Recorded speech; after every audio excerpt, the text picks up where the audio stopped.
सूर्य की तरह चमकना है तो सूर्य की तरह तपना सीखो। दोस्तों, इसका एस्ट्रोलॉजी में भी बहुत बड़ा एक सिग्निफिकेंस है कि अगर किसी की भी कुंडली में सूर्य स्पेशल पोजीशंस पे है, फॉर एग्जांपल से फर्स्ट हाउस में, 10th हाउस में, और ऐसी और भी पोजीशन है, अभी उसके बारे में मैं आपसे बात करूँगा। तो फॉर एग्जांपल अगर मैं 10th हाउस की स्पेसिफिकली बात करूँ तो 10th हाउस में एक दिग्बल प्राप्त है सूर्य को। दैट मीन्स कि मोस्ट पावरफुल माना गया है उसको वहाँ पे। तो आप देखें, जितने भी लोग एडमिनिस्ट्रेटिव सर्विसेज में होते हैं तो उनका एक कर्तव्य होता है कि वो लोगों के लिए काम करेंगे। That means to serve people.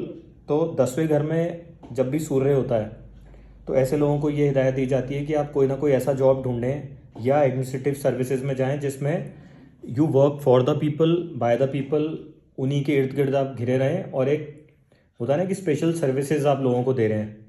तो ये एस्ट्रोलॉजिकली भी एक जॉब असाइंड है उनको कि अगर वो ऐसा करते हैं तो वो दैट मीन्स कि वो सूर्य की जो प्लानिटरी पोजीशन है उसकी अलाइनमेंट में है। बशर्ते अगर किसी भी पोजीशन में लाइफ में वो ईगो अगर उनके अंदर आ जाती है कि मैं ऐसा कर रहा हूँ, तो बस वहीं से उनका डाउनफॉल स्टार्ट हो जाता है। क्योंकि अगर ईगो उनमें आ गई दैट मीन्स कि वो सन की पूरी पावर में वहाँ पे अपना राज कर रहे हैं या लोगों को सर्विसेज दे रहे हैं।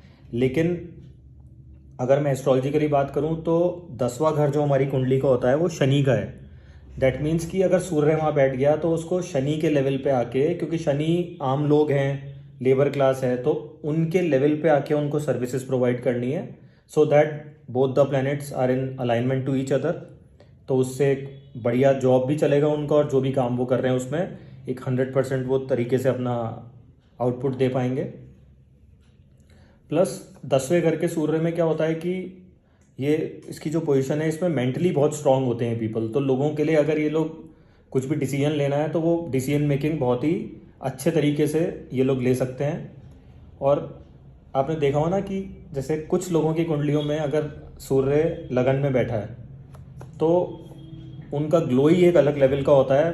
बट समटाइम्स अगर कोई एफ्लिक्शन में है या सूर्य लगन में बैठा है तो उनके बाल जल्दी उड़ जाते हैं, मोस्टली गंजापन आने लग जाता है उनको। तो इसका एक ही इलाज है कि कभी भी लाइफ में ईगो ना करें, और जो भी नेचुरल डाइट है जो आपके बालों को लंबे समय तक बचा सके नेचुरली, तो वो नेचुरल डाइट को आप फॉलो करें। ये हमारी आत्मा का कारक है।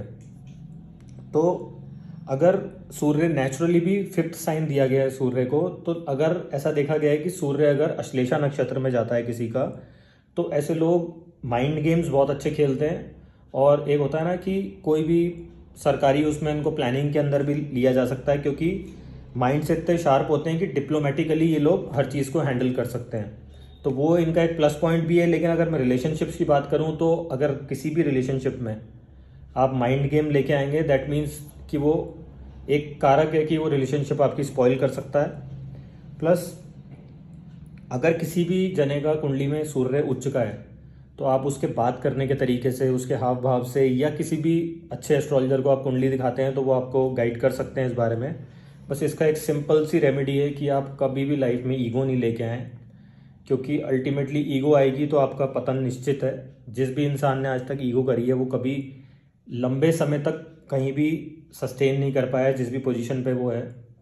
तो सन आपकी कुंडली में एग्जॉल्टेड होना या डेबलेटेड होना वो आपके हाथ में नहीं है, वो बाय बर्थ आपके चार्ट से ही है। बस हम कोशिश ये कर सकते हैं कि डेली सुबह जल्दी उठ के एक डिसिप्लिन अगर हम फॉलो करें कि हम सूर्य को जल चढ़ाएं, और एक अपनी लाइफ में कोशिश करें कि ईगो कभी ना आए। क्योंकि ये कहावत सुनी है मैंने कहीं पे कि ईगो को अगर मैं हिंदी में बात करूं तो अकड़ भी बोलते हैं। तो अकड़ तो मुर्दों की निशानी है, और जिंदा आदमी तो मुलायम ही और हम्बल अच्छा लगता है।